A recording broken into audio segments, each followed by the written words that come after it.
पहिला 25,000 दिले नाहीत म्हणून पोरांना गळफास लावून घेतला. अरे काय प्रकार आहे? तुम्ही जगता कशाला?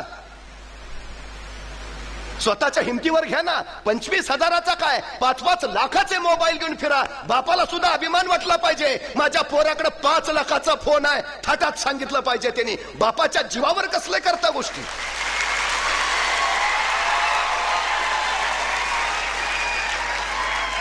ह्या सगळ्या गोष्टी करायला तुमच्याकडं आयुष्य पडलंय.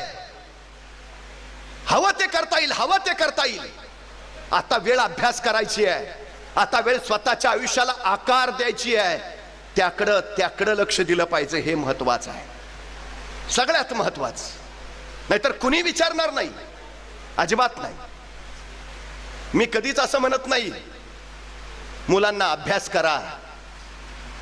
पालकांनी सुद्धा मुलांना अभ्यास करा म्हणण्यापेक्षा आधी अभ्यास का करायचा आहे ते एकदा सांगा. एखादी झोपडपट्टी त्यांना दाखवा. त्या झोपडपट्टीतलं जगणं त्यांना अनुभवू द्या. 4 घरं मागून आणल्याशिवाय सायंकाळचं पोट भरता येत नाही अशी काही माणसं जनावरांचं जीवन जगतायत हे आमच्या पोरांना एकदा दाखवा. आणि उंच उंच महाल सुद्धा त्यांना नेऊन दाखवा.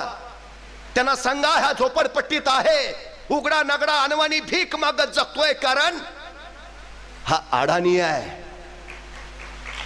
शिकला नाही आणि हा महालात राहतोय. याचं कारण भारतातलं शिक्षण पूर्ण करून परदेशातलं शिक्षण घेऊन तो इथं आलाय. हा थाट, ही श्रीमंती, ही स्वतःच्या गुणवत्तेच्या बळावर मिळवता येते. हे सांगा तुला कुठलं जगणं स्वीकारायचं आहे, ते झोपडपट्टीतलं का महालातलं? मग ठरवेल तो त्याला काय करायचं आहे, काय म्हणून त्याला जगायचं आहे. हातपाय त्यालाही आहेत, अडचण काहीच नाही. यश आणि आपण यांच्यामध्ये फक्त भीती उभा असते, भीती. जगात घाबरण्यासारखं दुसरं काहीच नाही. घाबरण्यासारखी फक्त एकच गोष्ट आहे, भीती. भीती बस. ही भीती एकदा बाजूला केली की मग जग आपलं आहे, दुसरं काही नाही. छोटा नरेंद्र आंब्याच्या बागेत गेला होता. आंबे पाड खात होता. पहारेकरांना बघितलं, त्यांना झटकायला तो आला आणि त्या नरेंद्रना खाली उतरावा म्हणून तो पहारेकरी नरेंद्रला म्हणाला, अरे खाली उतार, त्या झाडावर भूत आहे, भूत. तो छोटा नरेंद्र म्हटला, भूत आहे का? मग आधी त्याला भेटतो आणि मग खाली येतो. भीती नाही. त्या निर्भय नरेंद्राचेच पुढे स्वामी विवेकानंद झाले. काढून टाका ना भीती डोक्यात, अजिबात काही विषय नाही. एक गोष्ट लक्षात ठेवा, मानव वंशशास्त्रज्ञ असं सांगतात की नुकतंच जन्माला आलेलं एखादं नवजात बाळ तुम्ही आम्हाला आणून द्या आणि त्याला काय बनवायचंय ते सांगा, आम्ही त्याला घडवून दाखवतो. काही सांगा, घडवता येतं, बनवता येतं, हवं ते तयार करता येतं. सगळं आहे तुमच्यात, सगळं. फक्त आजूबाजूचं वातावरण, आजूबाजूची परिस्थिती आणि तुमच्यावर होणारे संस्कार तसे हवेत, मग तसं घडता येतं. हे वैशिष्ट्य आहे सगळ्यात महत्वाचं. आईला वाटायचं खूप की छोट्या एडिसननं शिकावं, पण एडिसन बहिरा होता आणि बहिरा होता म्हणूनच मतिमंद असल्यासारखा होता. पण आईची इच्छा आहे शिकावं त्यांनी, आणि तिने या छोट्या एडिसनला शाळेत टाकलं. एडिसन शाळेत जायला लागला. शिक्षक शिकवत होते पण या एडिसनला ऐकूच येत नव्हतं. ऐकूच येत नाही तर ग्रहण काय करणार? ग्रहणच काही नाही झालं तर कळणार काय, शिकणार काय, विषयच नाही. शिक्षकांनाही प्रयत्न केले पण 4-5 दिवसानंतर त्यांच्या लक्षात आलं काही उपयोग नाही. शेवटी एके दिवशी एडिसन शाळेतनं घरी निघाला. त्यावेळी त्या शाळेतल्या शिक्षिकेनं एक पत्र त्या एडिसन जवळ दिलं आणि सांगितलं, घरी जाऊन तुझ्या आईला दे. एडिसन घरी आला. आईनं विचारलं, एडिसन कसा गेला आजचा दिवस? एडिसन म्हटला, खूप छान. आणि एडिसननं त्या शिक्षकांनी दिलेलं पत्र आईच्या पुढे धरलं. आई, आमच्या मॅडमनी दिलंय. एडिसनच्या आईनं ते पत्र फोडलं. ती वाचायला लागली. त्या चिठ्ठीत एडिसनच्या शिक्षिकेनं लिहिलं होतं, तुमचा एडिसन शिकण्याच्या पात्रतेचा नाही. जगातला कुठलाच शिक्षक तुमच्या मुलाला शिकवू शकत नाही. तो कधी शिकू शकत नाही. कृपा करून त्याला उद्यापासून शाळेत पाठवू नका. आमची शाळा मतिमंदांना शिकवत नाही.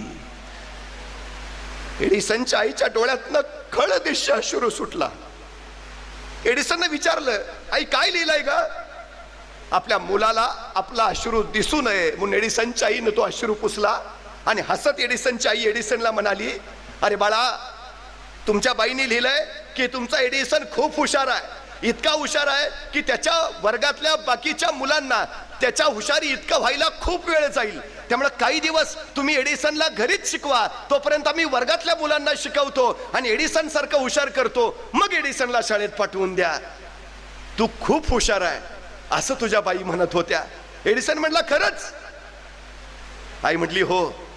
आता बाळा, उद्यापासून मी तुला घरीच शिकवणार, शाळेत नाही जायचं. आणि त्या छोट्या एडिसनला त्याची आई घरातच शिकवायला लागली, शिकवत राहिली. तो एडिसन हजारो प्रयोग करता झाला.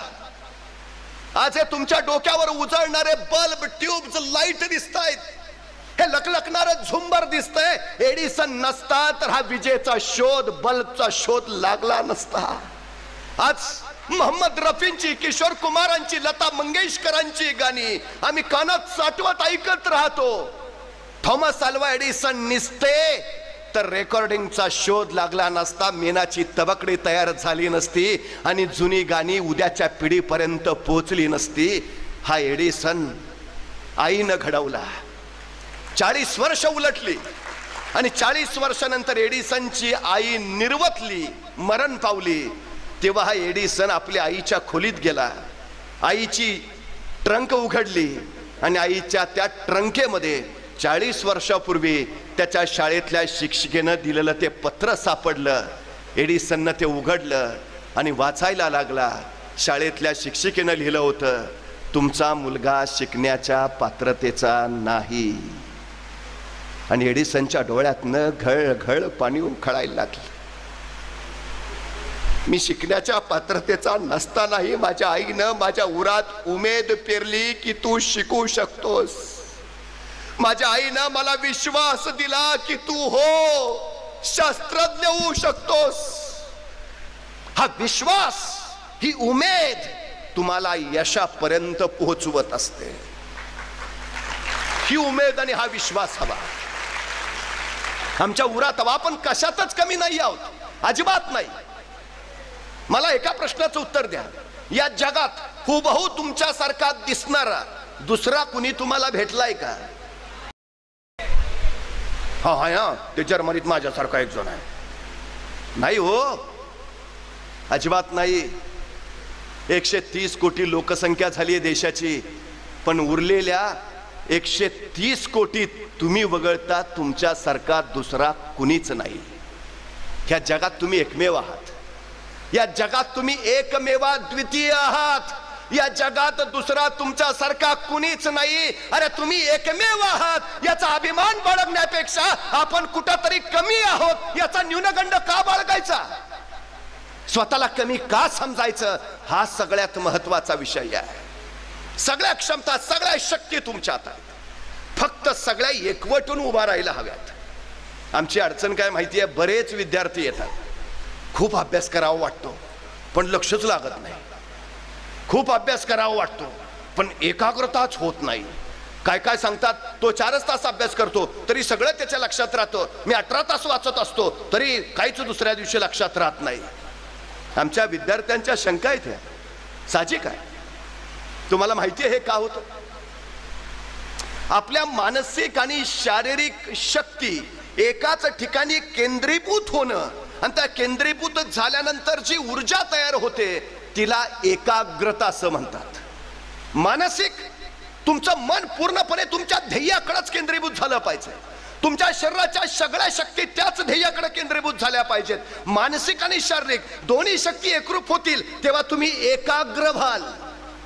नाहीतर बसलाय पुस्तक घेऊन आणि मन, कांतारा बघितला नाही, अवतार 2 आलाय, काही लक्षात राहणार नाही, काही लक्षात राहणार नाही. एक गोष्ट कायम लक्षात ठेवा, आम्ही चित्रपट पाहतो, बघायलाच हवेत, पण तुम्हाला माहिती आहे इलाहाबादवरनं आलेला एक तरुण 6.25 फूट उंचीचा, किरकोळ शरीर यष्टीचा, पण त्याचं ध्येय ठरलं होतं, मला मोठ्या पडद्यावर काम करायचं, मला अभिनेता व्हायचा. पण त्याची शरीर यष्टी आणि त्याचा ताडमाड उंचीचा प्रकार बघितल्यावर कुठला निर्माता त्याला स्वतःच्या चित्रपटातच घेत नव्हता. रोज उठायचा, रोज निर्मात्यांची उंबरठे झिजवायचा, पण सगळीकडनं नकार. आकाशवाणीची जाहिरात निघाली, निवेदकासाठी मुलाखती. हा मुलाखत द्यायला गेला, मुलाखत दिली आणि आकाशवाणीवाल्याने पत्र पाठवलं, तुमचा आवाज रेडिओसाठी योग्य नाही, सबब नकार. तिथेही निराशा पदरी पडली, वैतागला. शेवटी खायला नसायचं, प्लॅटफॉर्मवर उभा राहून एखादा वडापाव, एखादा केळ खाऊन दिवस काढायचा. अशा भयान परिस्थितीत उंबरटे झिजवत होता, पण हाताला येत नव्हतं काही. अखेर निघाला रेल्वे स्टेशन वरून परत इलाहाबादला जायला, आणि अचानक त्याचा भाऊ धावत आला, चल तुला चित्रपटात काम मिळालंय. मोठा आनंद झाला, धावत आला. आल्यानंतर कळालं चित्रपटात 7 हिरो आहेत आणि त्यात हा आहे. पण असू दे ना, काही अडचण नाही, मिळालं ना काम. गेल्या 3-4 वर्षाच्या धडपडेला यश आलं. त्यांनी पहिला चित्रपट केला, सत्ते पे सत्ता. धडपडत राहिला, दार ठोठवत राहिला, कामं मिळत राहिली, छोटी मोठी करत राहिला. 17 चित्रपट केले आणि 17च्या 17 चित्रपट अपयशी ठरले. पण तरी हा झगडत राहिला, त्यांनी जिद्द सोडली नाही, चिकाटी ढळली नाही. करायचंय मला, अभिनेता व्हायचाय, मी होणार. 17 चित्रपट फ्लॉप झाल्यावर 18वा चित्रपट त्याचा आला, ज्याचं नाव होतं आनंद. या चित्रपटातली त्याची भूमिका गाजली आणि त्याला नवा चित्रपट मिळाला. आणि 1980च्या दशकामध्ये सगळ्या चित्रपटगृहावर ब्लॅक ब्लूस्टर चित्रपट म्हणून त्या चित्रपटाची नोंद झाली. आणि भारतीय चित्रपट सृष्टीला नवा अँग्री यंग मॅन मिळाला, अमिताभ बच्चन.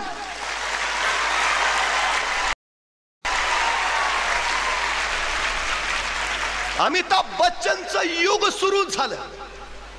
यशाच्या एक एक पायऱ्या तो पुढे जात राहिला. आता कुठे यशाची चव चाकतोय, तोच कुलीच्या सेटवर अपघात झाला, पोटात सुरा खुपसला गेला आणि अमिताभ रुग्णशय्येवरनं मृत्यूशय्येकडे वळाला. हात सेप्टिक झाला, पोटातली सगळी आतडी नासली. ऑपरेशन करताना चिमटा आत घातला आणि त्याच्यात आतडं धरायला गेलं तर आतडं तुटून वर यायचं. टाका घालणार कुठं आणि कुणाचा. आशा सुटल्या आणि संपूर्ण भारतभूमीवर अमिताभसाठी प्रार्थना सुरू झाल्या.